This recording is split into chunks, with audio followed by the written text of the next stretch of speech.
법과 친해지는 제일 좋은 방법 생생법률쇼. 안녕하세요. 진행을 맡은 이지원입니다.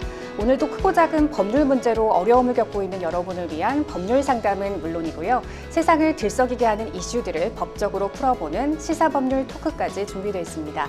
법률과 관련해 궁금한 내용이 있으신 분들은 상담 전화 02-557-8295번으로 연락 주시거나 법률방송 홈페이지 접속 후 법률상담 게시판에 문의 남겨주시기 바랍니다. 그리고 아래 하단에 보이는 이메일로도 상담 문의 받고 있습니다. 분야 전문 변호사가 무료로 성심성의껏 상담해 드리니까요. 많은 참여 부탁드립니다. 지금 이 방송은 유튜브를 통해서도 실시간으로 함께 방송되고 있으니까요. 많은 시청 부탁드리고요. 유튜브를 통한 소통의 창구도 활짝 열어두겠습니다. 그럼 오늘 도움 주실 변호사님 소개해 드리겠습니다. 법무법인 청목의 김희성 변호사 자리하셨습니다. 어서 오세요. 네, 안녕하세요. 법무법인 청목의 김희성 변호사입니다. 네, 오늘도 억울하고 답답한 분들을 위해서 명쾌상쾌 통쾌한 상담, 유익한 상담 해주시길 기대해 보겠습니다. 그럼 오늘 접수된 상담 미리 살펴볼까요? 직진 신호의 급정거한 앞차 때문에 난 사고. SNS로 구입한 다이어트 약이 사기인 것 같아요. 모델 면접 중 성희롱을 당했습니다. 집주인이 사망했는데 보증금은 어떻게 되나요? 이렇게 다양한 분야의 상담이 접수되어 있습니다. 잠시 후 변호사님과 함께 속 시원한 해결책을 찾아보도록 하겠습니다. 시청자 여러분께서도 어떤 해결책이 제시가 될지 계속해서 함께 지켜봐 주시기 바랍니다. 네, 생생법률쇼 첫 순서는요. 시청자 여러분이 법과 친해지길 바라면서 법적인 상식을 유익하게 설명해주는 시간, 새롭게 시행되는 법령을 한눈에 쏙 살펴보는 이달의 법령으로 함께하겠습니다. 네, 먼저 오늘 살펴볼 법령은 전세사기 특별법입니다. 이달 말 특별법 일몰을 앞두는 상황에서도 전세사기 피해자 지원 신청 건수가 매달 1,500건에 육박할 만큼 전세사기 피해가 끊이질 않았는데요. 이런 상황에 이르자 피해자 단체를 중심으로 법 시행을 연장해야 한다는 요구가 빗발치기도 했습니다. 이러한 목소리에 힘입어서 드디어 이달부터 특별법 유효기간이 연장된다고 하는데요. 변호사님, 개정안 내용 자세히 짚어주시죠. 네, 그러니까 2023년에 이제 전세 사기가 크게 이제 많이 벌어졌죠, 곳곳에서. 네. 그러면서 이제 이 피해자들을 구제해주기 위해서 국회에서 이제 전세 사기 특별법을 제정을 했는데요. 특별법에는 이제 여러 가지 구제 수단이 있지만 일단은 이제 전세 사기 피해자로 인정이 된다는 전제하에 말씀을 드리면 주요한 게 이제 한국토지주택공사 우리가 LH라고 하는 네. 곳에서 이제 그 전세 사기가 발생한 피해 주택을 경공매로 사들인 다음에 거기서 이제 경매 차익으로 피해자한테 지원하는 게 이제 주요 골자인데요. 그래서 2023년 6월 1일부터 2년간 한시적으로 법을 시행했거든요. 그렇기 네. 때문에 이제 올해 5월 31일이면 이제 법이 끝나는 거죠. 네. 여기에 이제 일몰 조항이 있었는데요. 근데 이제 아직까지도 전세 사기 피해가 뭐 끝나지 않았기 때문에 네. 이 개정안을 도입을 하면서 유효 기간을 2년 더 연장을 하도록 이렇게 법을 개정을 했습니다. 그래서 2027년 5월 31일까지 이제 피해자들은 이 법의 구제를 받을 수 있도록 이제 피해자로서 지위를 받으려면 또 신청을 해야 되거든요. 그냥 네네. 신청도 하지 않고 다 지원이 되는 게 아니에요. 그래서 피해자의 지위를 인정받기 위해서 신청을 해야 되는데 2027년 5월 31일까지 이제 피해자 신청을 할 수가 있습니다. 그러면 아까 말씀드린 대로 뭐 공매나 경매 절차에서 뭐 특례를 받을 수가 있고요. 근데 이제 한 가지 문제점은 적용 대상이 올해 31일까지 최초로 임대차 계약을 체결한 임차인만 적용 대상이 됩니다. 그러니까 올해 5월 31일까지 전세 계약을 체결을 하고 그 다음에 연장되는 거는 상관이 없는데요. 그게 지나서 올해 6월 1일부터 1월 이후에 전세 계약을 체결한 경우에는 이 법의 적용 대상이 제외된다는 것을 주의하셔야겠습니다. 네. 자, 전세 사기 피해자 분들에게는 그래도 연장이 돼서 참 반가운 소식일 것 같은데요. 근데 방금 변호사님께서 말씀을 해주신 것처럼 특별법 적용을 받지 못하는 6월 1일 이후 계약자들은 어떠한 방식으로 피해 구제를 받을 수 있을지가 궁금합니다. 일반 법령으로는 충분한 보호가 힘들 것 같다는 생각이 드는데요. 어떻습니까? 네, 맞습니다. 이제 좀 전에 말씀드린 대로 그 적용 대상에서 제외되기 때문에 특별법으로 구제받기는 어렵고 이제 기존의 이제 법제도 하에서 구제를 받을 수가 있는데요. 첫 번째로는 이제 민사 소송을 제기하는 방법이겠죠. 네. 예, 보증금 반환 청구 소송을 제기해서 보증금 회수를 하도록 이제 하는 방법이 있고, 그렇게 이제 판결을 받은 다음에는 이 경매 신청 같은 데 참여할 수가 있잖아요. 그래서 경매 신청 과정에서 보증금을 최대한 회수하는 방법이 있습니다. 그다음에 뭐 허그 같은 전세 보증, 뭐 허그나 SGI 같은 전세 보증 보험에 가입이 돼 있었다면 이제 거기서 받을 수가 있는데, 네. 근데 현실적으로 좀 그렇게 가입돼 있다고 하더라도 뭐 보상 한도가 있거나 보상 절차가 좀 까다로운 경우들이 많이 있어요. 네. 그리고 또 임차인이 그 보증보험의 혜택을 받기 위해서는 또 대항력을 유지한다거나 이런 요건이 또 필요하거든요. 그렇겠죠. 이제 그런 데서 이제 임차인이 혹시 실수하는 경우들이 있어요. 예, 잠시 주민등록을 뺐다가 뭐 다시 옮겼다거나 이런 경우는 임차인 귀책 사유가 있기 때문에 네. 법의 보호를 전세보증보험의 보호를 받지 못하는 결과가 초래될 수가 있습니다. 그리고 또 이런 민사적인 절차 외에 또 형사 고소하는 절차가 있겠죠. 그래서 이렇게 전세 사기범들이 실제로 이제 처벌받은 사례들이 나오고 있잖아요. 근데 물론 어렵기는 합니다. 왜냐하면 이제 고의성을 입증을 해야 되거든요. 임대인이 이런 처음부터 쉽게 얘기하면 마음 먹고 사기칠 생각으로 이렇게 임차인들한테 뭐 깡통 주택을 전세를 놨다 이런 걸 입증할 수 있는 상황이라면 뭐 형사 고소를 해서 받을 수가 있지만, 뭐 이때도 마찬가지로 고의성 입증이 어려울 뿐만 아니라 자력이 없으면 또 방법이 없죠. 예. 그리고 만약에 이제 임차권 등기 명령, 뭐 이제 많은 임차인들이 많이 아시는 제도인데요. 그 등기부상에 나의 임차권을 공시하는 제도죠. 그렇게 해서 그렇게 한다면 내가 그 집에 끝까지 살지 않더라도 빼도 상관이 없습니다. 예, 주민등록이나 점유를 이전을 해도 상관이 없기 때문에 내가 그 집에 계속 살기 어려운 상황이 있다면 임차권 등기 명령을 하고 나오셔야 되겠죠. 네. 2023년 특별법 제정 이후 정부 지원을 받은 전세 사기 피해자만 해도 3만 명에 이른다고 합니다. 그런데 최근에는 이러한 특별법 적용을 받는 피해자의 수가 점점 줄어들고 있는 실정이라고요? 네. 그러니까 아까 이제 제가 서두에 말씀드렸지만 이제 전세 사기 특별법의 지원을 받기 위해서는 전세 사기 피해자라는 게 인정이 돼야 돼요. 그렇죠. 예, 그거를 이게 여기 위원회에서 심의를 하거든요. 네. 근데 이제 이 전세 사기 피해자 인정 비율을 보니 최근에는 50% 이하로 떨어진 걸로 나타났습니다. 이게 2023년에 도입된 특별법인데 요때만 해도 2023년 7월 기준으로 했을 때는 무려 94%나 인정이 됐었거든요. 상당히 많이 떨어진 거네요. 예, 네. 그러다가 이제 작년에는 49.7% 이제 50% 이하까지 떨어졌었고요. 그리고 9월에서 12월 사이에는 작년 9월에서 12월 사이에는 가결률이 뭐 49.7%에서 66.1% 수준이었었고 올해는 더 떨어졌습니다. 네. 그래서 올해는 1월부터 4월까지 7천 건이 넘는 건을 심의를 해서 그 중에 47.9%만 가결된 것으로 나오는데요. 이렇게 점점 전세 피해자 인정 비율이 하락하고 있는 것을 알 수가 있게 되겠죠. 그래서 이제 처음에 초창기 때는 경찰 수사가 시작되면은 피해자로 인정해주는 그런 경향들이 많았었거든요. 이제 그러다가 이제 인정 요건들을 조금씩 수정을 하면서 좀 엄격하게 보고 있습니다.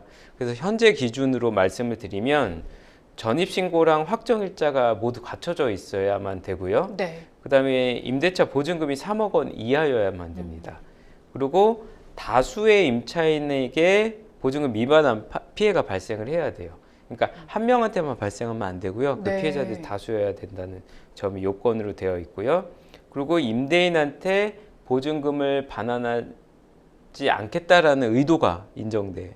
이게 그 고의성이 인정될 수 있어야 하는 등 이런 네. 요건들이 갖춰져야만 피해자로 인정될 수가 있습니다. 네. 전세 사기 특별법 2년 연장으로 더 많은 피해자를 구제할 수 있다는 긍정적인 반응도 있지만 전세 사기를 근본적으로 예방할 수 있는 대책으로는 한계가 있다는 지적도 나오고 있습니다. 구체적으로 어떤 의견들이 있었는지도 짚어주시죠. 네. 안상미 미추홀구 전세 피해 대책위원장의 의견에 의하면 뭐 일단은 한시적으로 적용되는 법이 연장된 거에 대해서는 이제 환영하는 입장이고요. 그래서 LH가 전세 사기 피해자들이 발생한 그런 주택을 매입해서 뭐 공공임대로 활용하는 방안 뭐 이런 걸 하면서 피해자들한테 전세 보증금을 돌려주는 방식으로 이렇게 구제받는 사례가 증가할 것이다. 이런 의견을 피력한 바가 있고요.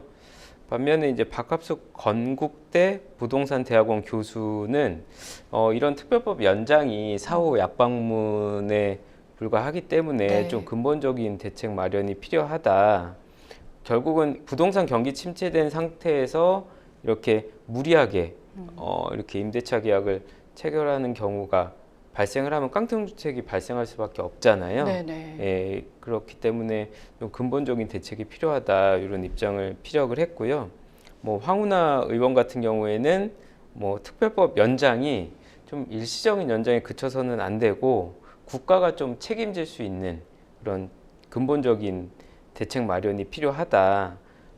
그런 근본 대책 마련 중에 일부가 이제 임대인에 대한 정보를 임차인이 쉽게 접근할 수 있도록 그 정보 접근권의 그 장벽을 좀 낮춰야 된다. 네. 그리고 임대차 계약이 좀 더 투명할 수 있게. 결국 전세 사기가 발생하는 이유는 정보의 비대칭성 네. 때문이잖아요. 네네. 임차인 입장에서는 임대인의 정보를 알 수가 없잖아요. 그래서 저 사람이 사기 의도가 있는지 그리고 깡통 주택이 있는지도 쉽게 알 수가 없고요. 뭐 등기부상에 공시되는 선순위 담보권은 알 수가 있지만 네. 그 외에 뭐 다세대 주택 같은 경우는 내 옆에 있는 임차인이 언제 들어왔고 네. 보증금이 얼마이고 또 알 수가 없죠. 그렇죠. 예, 그리고 또 심지어는 그 선순위로 받아가는 게 또 조세 채권이거든요. 네. 예, 국가에 세금이 밀려 있으면 그거는 임차인보다 먼저 받아가게 돼 있어요. 네. 그래서 세금 체납 여부도 어느 정도는 알 수가 있는데 구체적으로는 알 수가 없거든요. 뭐 이런 등등의 이제 좀 근본적인 개혁, 그 제도 개혁이 필요하다 이런 입장을 표명했습니다. 네. 전세 사기가 사회 문제로 떠오른 지도 벌써 수년이 지났지만 이처럼 피해 사례가 끊이지 않는 걸 보면은 근본적인 예방책이 부족한 것도 사실인 것 같습니다. 변호사님은 전세 사기 피해 예방을 위해서 어떤 대책 마련이 필요하다고 생각하십니까? 네. 그러니까 조금 전에 말씀드렸던 것처럼 그 결국은 집주인의 자력이 문제되는 거거든요. 네. 그러니까 보면 결국은 내가 새 들어 살고 있는 그 주택에서 내가 회수할 수 있느냐, 그걸 경매를 했을 때 회수할 수 있느냐의 문제가 있고, 그게 회수가 안 됐을 때는 결국 임대인이 개인이 책임을 져야 되거든요. 네네. 임대인의 자력을 파악할 수 있느냐, 뭐 이런 정보를 좀 더 잘할 수 있도록 해야 되는 것이고요. 그래서 아까 말씀드린 대로 뭐 세금 네. 문제에 대해서도 임대인의 세금 체납 여부뿐만 아니라 세금 체납액이 구체적으로 어떤지에 대해서도 좀 알 수 있게 그렇게 좀 제도 개혁을 할 필요가 있고요. 그리고 이런 경우 이제 전세 사기 피해가 발생하는 경우에는 임대인들이 되게 채무가 많은 경우들이 네네. 많아요. 그래서 그런 여러 가지 채무 현황에 대해서 알 수 있는 방법. 아까 뭐 조세 채무는 체납이 있는지 없는지는 알 수가 있지만 그 외 임대인들의 채무를 파악하기는 현재로서는 어렵거든요. 네. 그런 걸 좀 알 수 있게 한다든가. 그리고 과거 전력, 임대차 관련해서 뭐 보증금 반환 사고가 있었다라고 한다면 네. 그거에 대해서 좀 공개하는 시스템이 있다면 좀 더 주의를 하겠죠. 예, 그런 것들도 있고 그래서 현재는 임대인의 체납 여부를 계약하기 전에는 임대인이 동의를 해줬을 때만 알 수가 있어요. 네. 그래서 좀 더 이걸 좀 포괄적으로 알 수 있게 해주자. 이런 제도 개선이 하나가 있고요. 그 다음에 또 전세 대출 구조를 좀 개선하는 방안이 있습니다. 결국은 임대인 입장에서는 그 임차인의 전세 대출을 레버리지로 이용을 해서 네. 이제 계속 투자를 하는 거잖아요. 그렇죠. 네. 그래서 결국은 거기 전세 사고가 발생을 하면 임차인이 그 대출 채무를 떠안을 수밖에 없는 맞습니다. 구조인데 그래서 좀 더 이렇게 임대인이 쉽게 임차인을 이용해서 레버리지를 이용할 수 없도록 좀 까다롭게 전세 대출 구조를 좀 개선하는 방안이 이제 필요해 보이고요. 그다음에 이제 형사처벌 문제가 있습니다. 네. 아까 말씀드렸듯이 뭐 전세사기범들이 뭐 실형 선고받고 뭐 처벌되기도 했지만 이렇게 좀 무죄 판결 받은 경우들도 많이 있어요. 네. 그러니까 그만큼 이제 사기의 고의성을 입증하기가 쉽지가 않다는 거거든요. 그리고 이런 전세 사기 피해자들한테 그냥 일반 사기죄가 적용이 돼요. 물론 이제 뭐 그 액수가 되게 크다면 특가법이 적용되기는 하는데 그것만으로 좀 부족하고 이렇게 전세 사기범에 대해서 좀 가중 처벌할 수 있는 좀 특별한 형법, 네. 특별법을 좀 마련할 필요도 있다. 그래서 좀 억지력을 강화해야 되지 않냐, 뭐 이런 의견도 있고요. 의견을 또 제시할 수가 있고요. 그다음에 이제 전세보증보험이 아까 또 어떻게 보면은 임차인한테는 가장 좀 중요하게 믿을 수 있는 거거든요. 네. 좀 근데 그거가 의무화되어 있지는 않아요. 예, 그래서 좀 일정 규모 이상의, 그러니까 임대사업자 경우에는 특정한 경우에 그걸 의무화 시켰거든요. 네. 근데 임대사업자가 아닌 경우에는 그게 의무화가 되어 있지가 않아요. 네. 그래서 임대사업자들도 뭐 전부 그걸 무조건 가입하게 하거나 뭐 네. 임대사업자가 아니더라도 일정 세대수를 가지고 있는 임대업을 하는 사람한테 뭐 전세 반환 보증을 꼭 가입하도록 의무화를 하거나, 그리고 만약에 이거를 의무화할 뿐만 아니라 이거를 위반했을 때 이 전세 보증 임대차 계약을 언제든지 무효로 하게 하는 등 좀 이렇게 강력한 제재 조치도 필요한 반면에 또 이런 걸 하면서 또 당근책도 제시를 해야 되겠죠. 그래서 네. 이렇게 하는 경우에 뭐 세금 혜택을 준다든가 이렇게 해서 좀 반환 보증을 좀 의무화할 수 있게, 좀 널리 가입할 수 있게 그렇게 하는 제도적 장치도 필요하고, 그 다음에 또 표준 계약을 의무화할 필요도 있습니다. 그래, 아까 말씀드린 임대사업자 같은 경우에는 표준 임대계약서를 반드시 쓰도록 되어 있거든요. 네. 근데 이제 그거 외에 우리가 일상적으로 체결하는 일반 임대차에는 표준 계약서를 반드시 쓰게끔 되어 있지는 않아요. 그래서 표준 계약서를 의무화하게 하고 그 표준 계약서에 임차인을 보호할 수 있는 조항들을 넣는다면 네. 예, 좀 임차인 보호가 좀 강화될 것으로 그렇게 기대하고 있고요. 그다음에 이제 마지막으로 근본적인 좀 정책 전환, 네. 임차인의 주거를 좀 보호해 줄 수 있는 그런 주거 정책을 확대할 필요가 있겠습니다. 네, 종합해보면 국가적 차원의 좀 책임 있는 제도 마련이 시급해 보입니다. 네, 지금까지 새롭게 시행되는 법령을 살펴보는 이달의 법령으로 함께했습니다. 여러분은 생생법률쇼를 시청하고 계십니다. 어렵고 복잡한 법률 문제로 고민하고 계신가요? 그렇다면 생생법률쇼가 도와드리겠습니다. 생생법률쇼에선 민사, 형사, 가사 등 각 분야 전문 변호사들이 매년 800여 건의 법률 문제를 속 시원하게 해결해 드리고 있는데요. 그럼 무료로 법률 상담을 받을 수 있는 3가지 방법, 지금부터 소개합니다. 첫째, 02-557-8295번으로 전화해 법률 상담 신청을 한다. 둘째, 법률방송 홈페이지에 접속해 법률 상담 게시판에 사연을 올린다. 셋째, 지금 화면에 나오고 있는 이메일 주소로 사연과 연락처를 보낸다. 속 시원한 법률 상담 프로그램 생생법률쇼.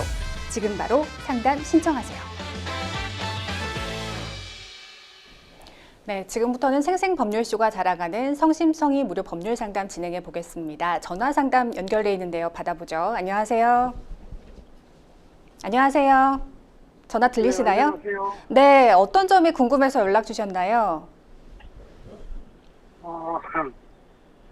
제가 저 신호등에서 직진 신호에 사거리 네, 그 횡단보도가 있지 않습니까? 네, 저 직진 신호 횡단보도 막 들어서면서 앞차가 네. 직진 신호에 브레이크를 확 밟아갖고 내가 받았어요. 급정거를 한 상황이군요. 앞차가. 네? 앞차가 급정거를 해서 접촉사고가 났다는 말씀이신 예, 거죠? 예, 예. 네, 네. 그래서 현재는 어떤 상황이신가요? 그런데 네. 그 사람이 여보세요? 네, 말씀해 주시면 됩니다. 네. 전화가 잘 안 들려갖고 저희는 지금 잘 들리고 있거든요. 그래가지고 네네네. 네. 그 차가 그 외제차 벤츠예요. 네. 외제차 벤츠고 제 차는 레미콘차 화물차고요. 네네. 그런데 그 차 기사가 여자인데 네. 면허증이 없어요. 아, 네네. 그래서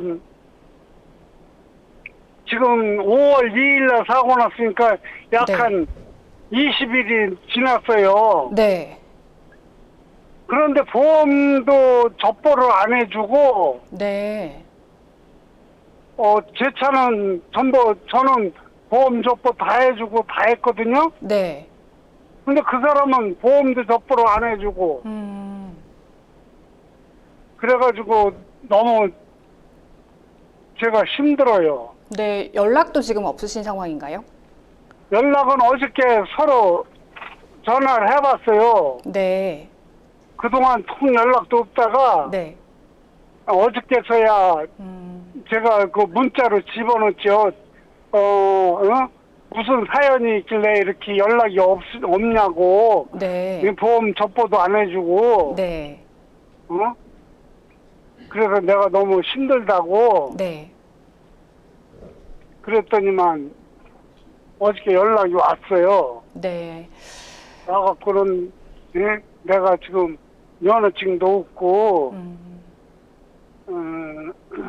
그래가지고 지금 그래 조사도 못 받고 애기 난 지도 지금 뭐 한 그때 당시 지금 20일 전에 애기 난 지가 20일 됐대요. 네.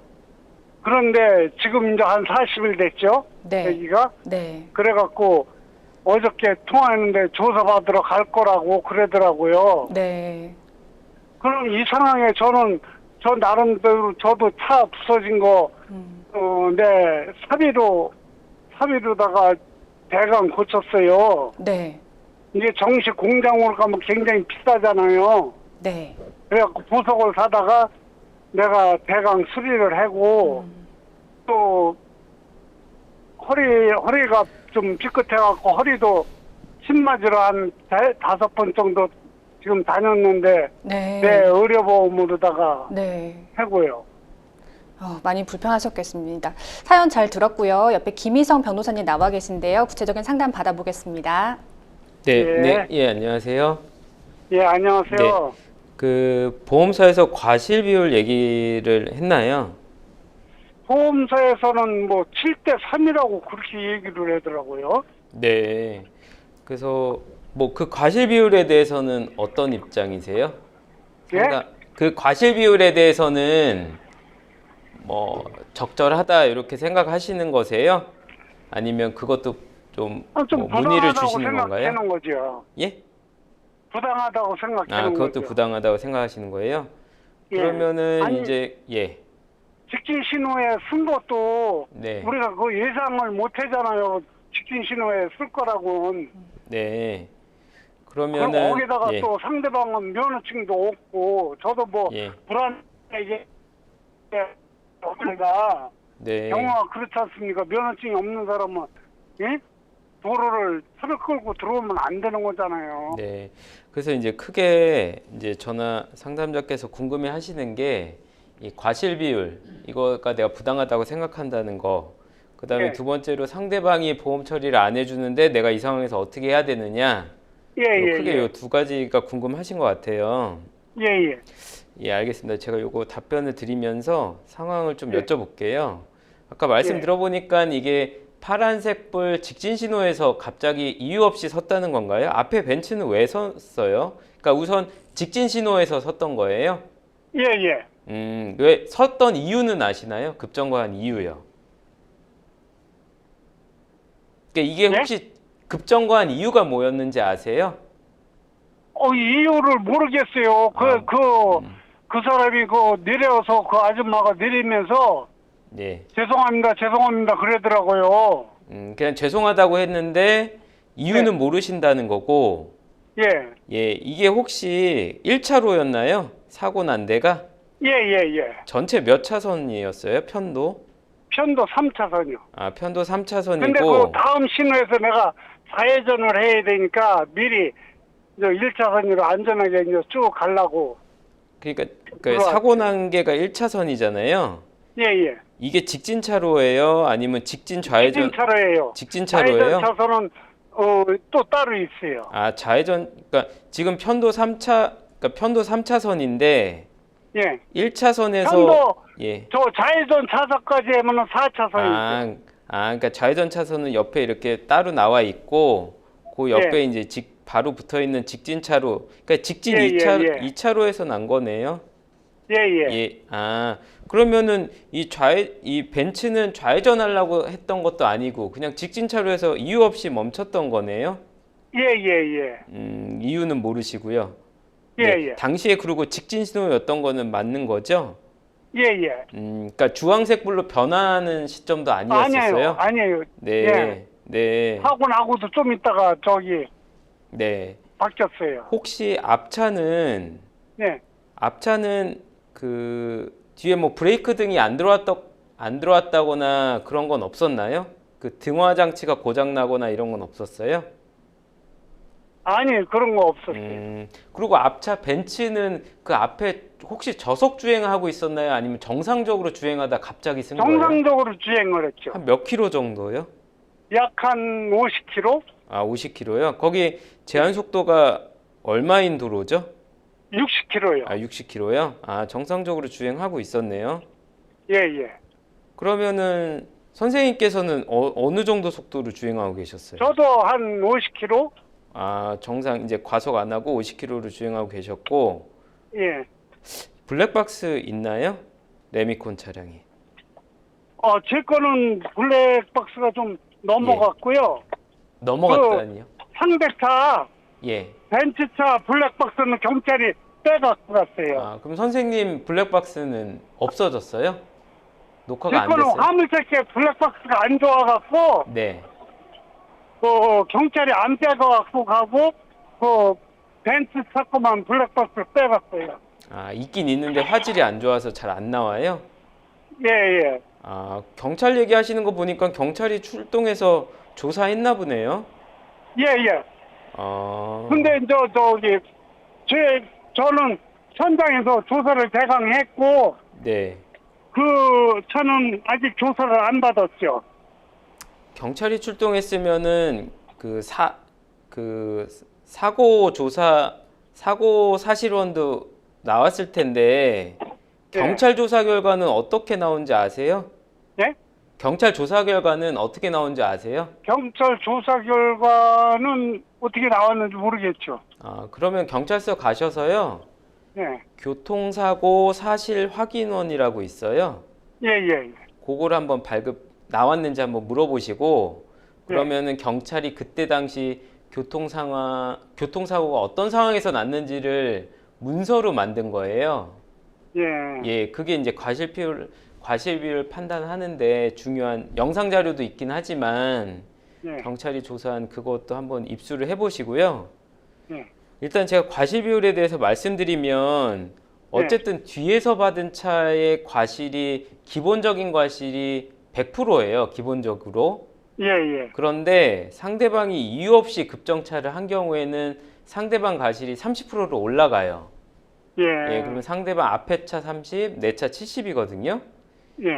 그래서 아마 보험사에서 7대3을 얘기한 거는 그리고 제가 선생님 말씀을 들어보니까 이유 없이 그냥 갑자기 섰기 때문에 이제 7대3으로 조정을 한 것 같아요. 예. 근데 이것도 나는 억울하다. 예. 나의 과실이 더 줄어들고 상대방 과실이 올라갈 요소들이 없냐를 보려면 앞에 차가 또 지금 편도 3차로 이상이었잖아요.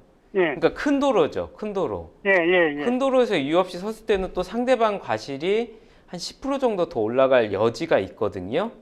예. 예, 근데 이제 거기에다가 브레이크 등까지 만약에 고장이 났다 라고 한다면 과실은 더 올라가는데 아까 제가 그래서 이걸 여쭤봤는데 브레이크 등이 고장 나거나 뭐 그런 건 없었던 거죠? 브레이크 등도 고장 난 것 같은데 내가 지금 아, 그래요? 내 화물차 네. 블랙박스가 안 좋아갖고 그렇죠. 네. 그리고 그러면은 그게 그게 뭐 화질이 날짜가 좀 지나갖고 넘어갔어요. 아, 그러면은 지워졌어요. 그러면 요것도 한번 확인할 필요가 있는데 어쨌든 아까 그러게. 제가 말씀드린 대로 실대상 과실에서 나의 과실이 좀 더 줄어들 여지가 있는 거는 이게 아까 말씀드린 거 뭐 얘기 들어보니까 3차로 이상 도로잖아요. 예. 그런 도로에서 했기 때문에 상대방 과실이 10%더 올라가야 된다. 예. 이렇게 주장을 해볼 수가 있고요. 그리고 상대방 예. 그 보험이 안 돼요. 네, 그러니까 제가 보험 말씀을 드릴게요. 상대방이 예. 지금 운전 면허가 없는 상태인가 보죠. 아까 말씀 예. 들어보니까 면허가 없다고 그랬잖아요. 자기 차가 또 아니고. 자기 차가 아니고 면허도 없는 사람이 보험도 안 되는 차를 지금 끌고 나왔다가 사고가 난 거잖아요. 예. 그러면 이건 보험 접수가 보험사에서 보험을 안 해주겠죠. 예. 이런 안 경우는 해줘요. 이런 경우는 어떻게 해야 되냐면 예. 지금 그 상담자께서 가입하시니까 상담자께서 신체 사고 내가 뭐 다친 치료비 이런 거는 내 차 보험사로부터 이제 무보험차 상해를 받을 수가 있고요. 예. 그러면 상대방 보험은 아예 뭐 보험 처리가 안 되기 때문에 보험금을 청구할 수가 없어요. 예. 이 경우에는 그냥 별도로 그 개인을 상대로 그 운전한 그 여자 벤츠 운전자 있죠? 예. 그 사람 상대로 해서 민사 소송을 하는 수밖에는 없어요. 이 경우에는. 아, 예. 그럼 우리 보험에서 그 차를 또 수리를 해줘야 되나요? 그쵸. 이제 그 차가 지금 네. 전적이 뭐 얘기 듣기로는 1,500만 원 나왔다고 그러더라고요. 네. 근데 이제 이거를 한번 따져봐야 될 것 같아요. 그게 네. 도난 차량인지 네? 아니, 그러니까 도난 차량인지 왜 보험도 그러니까 그러니까 쉽게 얘기하면은 보험이 가입돼 있는 차가 맞기는 한데 예. 그 보험 혜택을 받으려면은 특정한 범위 사람이 운전을 해야 되잖아요. 예. 뭐 와이프가 될 수도 있고 뭐 아들이 될 수도 있고 이렇게 보험 처리가 되는 사람들이 이제 기재되어 있잖아요. 보험 네. 적용 범위에. 근데 그 아닌 네. 사람이 운전을 했다는 거잖아요. 자기 차도 그렇죠. 아닌데. 예. 그럼 이게 뭐 절도 차량인지 아니면 왜 그런지는 알아보셨어요? 남자친구 차래요. 남자친구 차인데 허락도 없이 받고 나온 차인가요? 그런데 자기가 그냥 끌고 나왔나 봐요. 아, 그래요? 예. 아, 그러면은 일단은 아까 제가 말씀드린 대로 그 가해자 개인을 상대로 해서 민사소송을 하는 수밖에는 없고요. 아마 내 보험 처리는 해줘야 될 수밖에 없을 거예요. 나도 과실이 있으니까. 네. 예, 그리고 그 차량의 운전자는 또 피해를 당한 거잖아요. 네. 예, 그러니까 보험 처리를 해줄 수밖에 없는데 만약에 그 차량 소유자도 내가 관리를 소홀히 해서 그 사람이 운전하게 했다거나 네. 아니면은 뭐 내가 그거를 알면서도 허락을 해줬다라거나 이런 사안들이 있으면은 나중에 뭐 구상을 하거나 이렇게 좀 조정을 하셔야 되거든요. 예. 그러니까 일단은 그 가해 운전자 있잖아요. 그 사람 인적사항 네. 아시잖아요. 예. 그 사람 상대로 해서 예, 소송을 해야 됩니다. 아유. 예. 그러니 네. 그 여자도 우리가 뭐 북한에서 온 여자래요. 네. 그래갖고 뭐 그냥 아무것도 없는 모양인데 아유.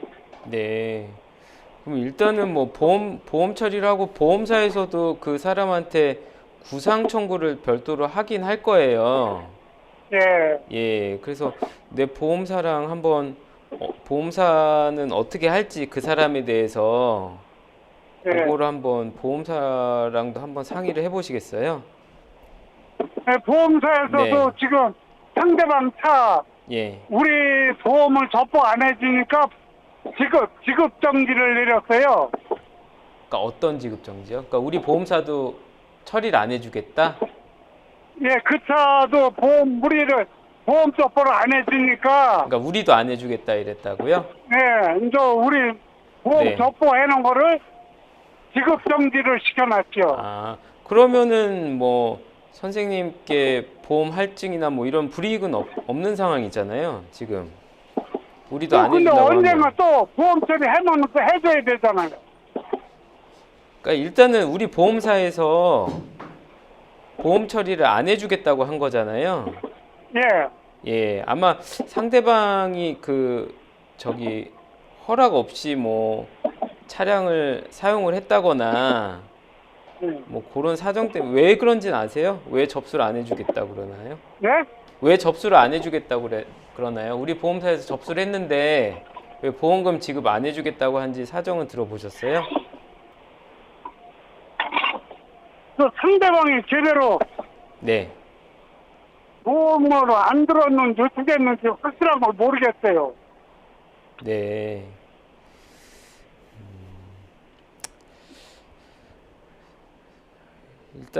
일단 보험사에서 예. 보험금 지급 정지를 왜 했는지를 한번 물어보시고요. 예. 그리고 아까 지급 정지는 예. 우리를 보험 접보를 안 해주니까 예. 그래서 지급 정지를 했죠. 네. 그리고 그 가해자 인적 사항을 아시잖아요. 그래서 이제 예. 발생한 수리비 있죠? 수리비.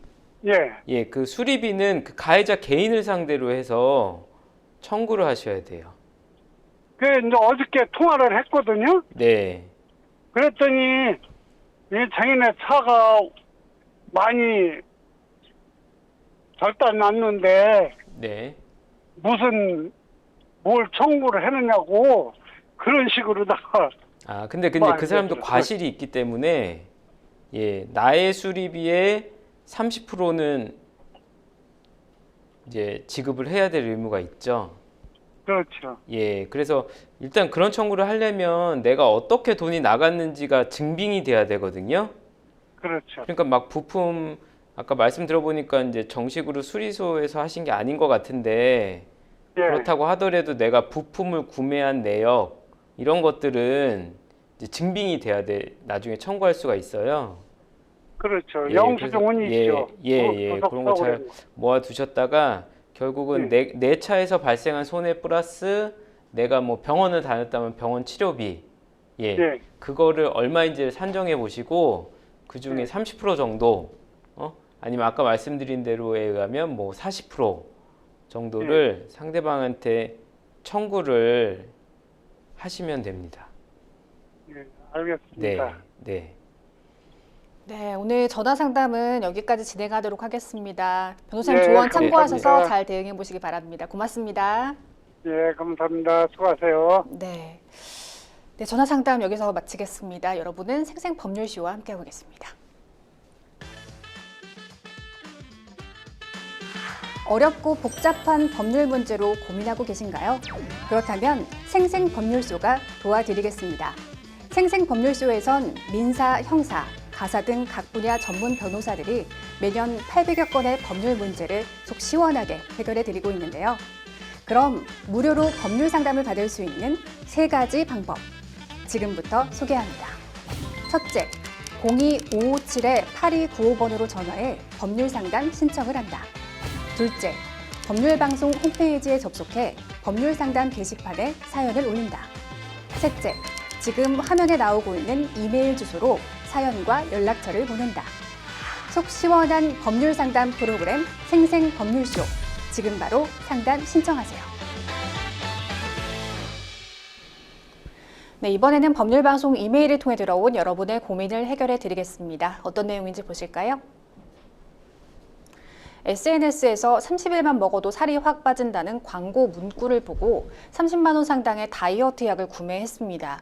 하지만 별다른 효과가 없어 문의를 했더니 미국 대학 교수라는 분을 주선해 줬는데요.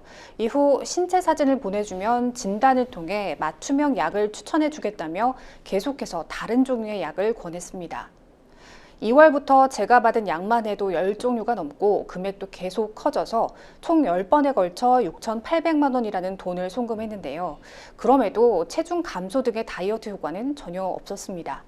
마지막에는 1억 원에 가까운 약을 권하면서 관세로 1,000만 원을 먼저 송금하라는 말에 아무래도 이상해서 경찰에 신고를 했고 소비자 보호원을 통화라는 안내를 받았는데요. 하지만 소보원에서도 정확한 출처가 없으면 대응이 어렵고 민사소송을 진행하더라도 돈을 돌려받을 가능성이 낮다는 답변을 받았습니다. 지금까지 들어간 돈을 돌려받을 방법은 정말 없는 걸까요? 하셨습니다. 단순히 다이어트 효과를 보지 못했다는 것만으로는 사기죄가 성립되긴 힘들 것 같은데요. 그렇다면 이 맞춤형 약이라고 하면서 자꾸 약 종류를 바꾸고 추가 결제를 유도하는 행위는 사기라고 볼 수 있을까요? 네, 그러니까 제일 핵심은 기망행위가 무엇이었는가가 네. 제일 핵심일 텐데요. 뭐 일단 여기에는 뭐 사연에는 약이라고 있었지만 이게 뭐 약인지 정말 의약품인지 확실하지 아니면 않죠. 예, 뭐 식품인지도 네. 또 따져보기는 해야 돼요. 이게 만약에 약이라면 약은 아무나 팔 수가 없잖아요. 그 약사나 네네. 뭐 의사의 처방이 필요한 경우도 있고요. 그래서 그거인지 아닌지 단순한 식품인지를 한번 따져보기는 해야 되는데 어쨌든 이 사람이 이제 그러니까 진짜 식품이나 어떤 약을 제공을 했음에도 불구하고 뭐 효과가 없으면 기망이가 인정되기 뭐 어려울 수도 있지만 네.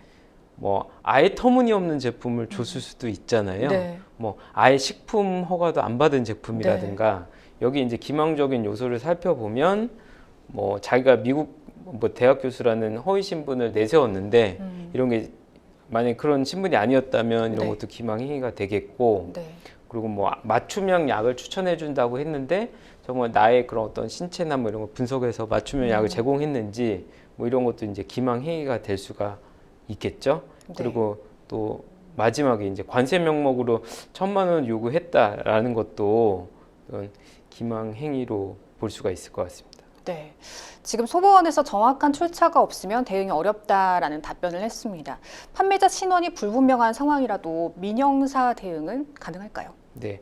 그 형사 대응은 할 수는 있어요. 네. 근데 이제 민사는 그 사람의 뭐 성함 뭐 이런 거를 특정을 해야 되거든요. 근데 물론 그게 특정이 안 돼서도 뭐 소송을 제기한 다음에 법원에 뭐 보정 명령을 받아서 할 수는 있는데 그렇게 한 건 너무 현실적으로 어렵고 일단은 신원을 모를 때는 형사 고소를 하는 게 제일 빠릅니다. 네. 뭐 경찰이 알아서 수사력을 동원해서 찾아주거든요. 대신 그 사람을 특정할 수 있는 최대한의 정보를 제공을 해야 되는데 정말 뭐 텔레그램이나 이런 걸로만 특정이 될 수밖에 없다면 네. 사실 경찰도 특정하기가 어려워요. 만약 근데 돈을 준 계좌가 있다면 계좌번호를 통해서 이제 계좌 명의자를 또 추적할 수가 있거든요. 네. 그래서 텔레그램 아이디만으로는 좀 어려운데 계좌나 뭐 이런 걸 최대한 정보를 제공하면 특정을 해볼 수가 있을 것 같습니다. 네. 지금 30일만 먹어도 살이 확 빠진다는 광고 문구를 보고 상담자께서 다이어트 약을 구매하셨다고 했습니다. 실제로 이런 문구가 허위 과장 광고에 해당하는지 그리고 신고하면 어떤 제재를 받게 되는지 궁금합니다. 네. 결국은 그러니까 이게 허위 광고인지 아닌지를 판단하는 거는 네. 비만을 치유하는데 특별한 효능이 있는 것처럼 광고를 했다라고 한다면 이거는 허위 과장 광고에 해당할 수가 있거든요. 네. 그래서 식품의 표시, 광고에 관한 법률에 의하면 질병의 예방이나 치료에 효능이 있는 것으로 인식할 우려가 있는 것처럼 광고를 하면 네. 이런 광고를 금지하고 있습니다. 네. 예, 그래서 의학적인 효과가 있다라고 마치 광고를 한다면 이거는 이런 현행법을 위반할 가능성이 많고요. 그리고 이게 정말 약이라면 약사가 아닌 사람이 팔았을 때는 또 약사법 위반 가능성도 있습니다. 네. 이처럼 SNS를 통해 다이어트 약이나 건강 기능식품을 구매할 때 어떤 점을 꼭 확인해야 할까요? 일단 이제 판매 업체 정보를 명확히 하겠군요. 하셔야 되겠고, 네. 그리고 이게 약이든 식품이든 관련법에 허가를 받아야 되거든요. 네. 그래서 식품의약품 안전처의 뭐 허가를 취득한 식품인지 이런 걸 좀 따져보셔야 될 것 같고, 예, 이런 게 가장 중요할 것 같습니다. 네. 그리고 광고가 너무 이렇게 너무 자극적인 광고, 그리고 아까 말씀드린 것처럼 뭐 마치 의학적인 효과가 있는 것처럼 광고한다는 것은 이미 조심을 하셔야 될 것 같아요. 네. 허위 과장 광고에 해당할 가능성이 높기 때문에 네. 조심하셔야 될 것 같아요. 지금 상담자분이 정말 답답하신 상황일 것 같습니다. 추가적으로 조언 네. 한 말씀 부탁드립니다. 예, 이렇게 좀 SNS를 통해서 사기가 발생한 경우는 그 범죄자를 특정하는 것조차가 힘들어요. 맞습니다. 예, 그렇기 때문에 이렇게 SNS만 거래하는 건 좀 위험하고 전화 통화 같은 거를 좀 확보해 놓으시는 게 중요하고요. 그리고 이제 그 당시에 내가 팔았던 어떤 메시지를 보고 이제 거래를 한 거잖아요. 그 네. 메시지조차도 없어져서 나중에 못 찾는 경우들이 많죠. 뭐 네. 방이 없어진다거나 해서. 그래서 그런 거래 내역에 대한 증거를 좀 확보해 놓으시는 게 좋을 것 같습니다. 네. 자, 계속해서 사연 만나보시죠. 대학교를 휴학하고 아르바이트를 찾던 와중에 SNS로 피팅 모델 아르바이트 제안 메시지를 받게 됐습니다. 처음엔 수상해서 무시했는데 그 뒤로 한 번 더 메시지가 왔더라고요. 모델 에이전시 회사였는데 주로 피팅 모델들이 소속돼 있는 곳이었습니다. 회사 홈페이지도 있고 믿음이 가서 면접을 보기로 했는데요. 피팅 모델 면접은 카메라 테스트가 필수라고 해서 스튜디오에서 사진을 찍었습니다. 그런데 갈수록 저의 특정 신체 부위를 찍는 느낌이 들더라고요. 실제로 촬영 중간 화장실 다녀오던 중에 카메라 화면에 제 다리만 찍힌 사진도 보았습니다. 순간 위축이 돼서 포즈를 제대로 못 취하니까 사진 작가가 연애 안 해봤냐며 남자친구를 상상하면서 포즈를 취해달라고 하더라고요. 자세히 기억은 안 나지만 성관계 등을 연상시키는 발언도 있었습니다. 그러면서도 계속 특정 신체 부위 촬영을 하는 것 같아 중간에 그만하고 싶다고 하고 나왔습니다. 이후 한 달이 지났지만 계속 생각이 나고 불쾌함이 가시질 않습니다. 결국 정신과 치료까지 받고 약을 처방받아 복용 중인데요. 처음에 다이렉트 메시지를 보냈던 매니저에게 제 사진을 받을 수 있냐고 물었더니 나중에 준다고 하더라고요. 하지만 아직도 사진은 받지 못했습니다. 피팅 모델 계약을 하지 않으면 사진 원본은 다 지운다고 하는데 사실 이것도 못 믿겠습니다. 친구가 성희롱으로 고소하라고 하는데 이렇다 할 증거가 없습니다. 제 사진 원본을 다 돌려받고 사과도 받고 싶은데 어떻게 하면 좋을까요? 하셨습니다. 이게 정말 일반적인 면접 상황이 맞나시긴 합니다. 성희롱으로 볼 수 있을까요? 네, 그러니까 성희롱의 핵심적인 거는 성적 수치심이나 혐오감을 네. 일으킬 수 있는 행위였느냐겠죠. 근데 여기 보면은 특정 부위를 집중적으로 찍고, 네. 그리고 그것뿐만 아니라 좀 발언도 성적 수치심이 일어날 수가 있잖아요. 네. 뭐 성관계를 영상시키는 발언을 했다든가, 뭐 연애 얘기를 했다든가, 뭐 남자친구를 상상하면서 포즈 취해달라고 했다거나 이런 그런 말들 자체가 다 성희롱으로 볼 수 있는 거군요. 예, 그렇게 좀 볼 수 있을 것 같습니다. 그런데 상대가 신체 특정 부위만을 촬영하는 게 업무와 관련이 있다 이렇게 주장할 수도 있을 것 같은데 어떤가요? 네, 그러니까 성적 수치심을 느낄 수 있는 신체 부위를 촬영을 하면 네. 우리가 요즘에 많이 일어나는 범죄들이잖아요. 네. 그 카찰죄라고 하는 카메라 이용 촬영죄 네. 이런 거에 이제 해당이 될 수가 있거든요. 네. 그리고 그러면은 이게 성적 수치심이 일어날 수 있는 부위를 찍은 것이냐, 네. 이렇게 다리 부분을 집중적으로 찍었다면 그렇게 해당할 가능성이 좀 높습니다.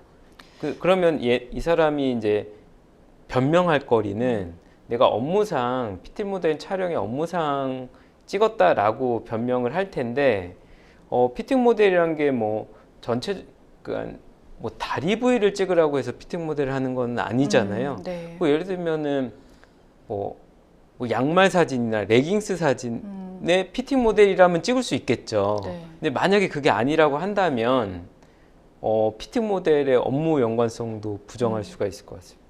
지금 정신과 치료까지 받으셨고 어쨌든 중요한 거는 피해 사실을 입증을 해야 할 텐데 앞으로 어떻게 대응하면 좋을지 조언 한 말씀 부탁드리겠습니다. 일단은 찍힌 사진, 네. 찍힌 사진을 확보해야 되는데 뭐 그냥 순순히 줄 리가 없죠. 그러면은 이제 경찰에 고소를 하면 경찰이 뭐 그거를 그 경찰이 요구를 했을 때는 또 경찰한테 줄 가능성도 높고, 만약에 지웠다면 포렌식 하면은 또 나올 가능성이 있기 때문에 그렇게 해서 이제 찍힌 사진을 확보해야 되고, 내가 그리고 그 사람과 어떤 촬영을 하기 위해서 갔는지도 중요하겠죠. 그래서 그 사람이 업무 관련성을 주장할 수 있기 때문에, 그래서 주고받은 메시지 뭐 이런 것 좀 확보하는 게 좋을 것 같습니다. 네. 자, 생생법률쇼 오늘도 마칠 시간이 다 됐는데요. 오늘 함께해 주신 김희성 변호사님 고맙습니다. 네, 오늘 순서는 여기까지입니다. 시청해 주신 여러분 고맙습니다.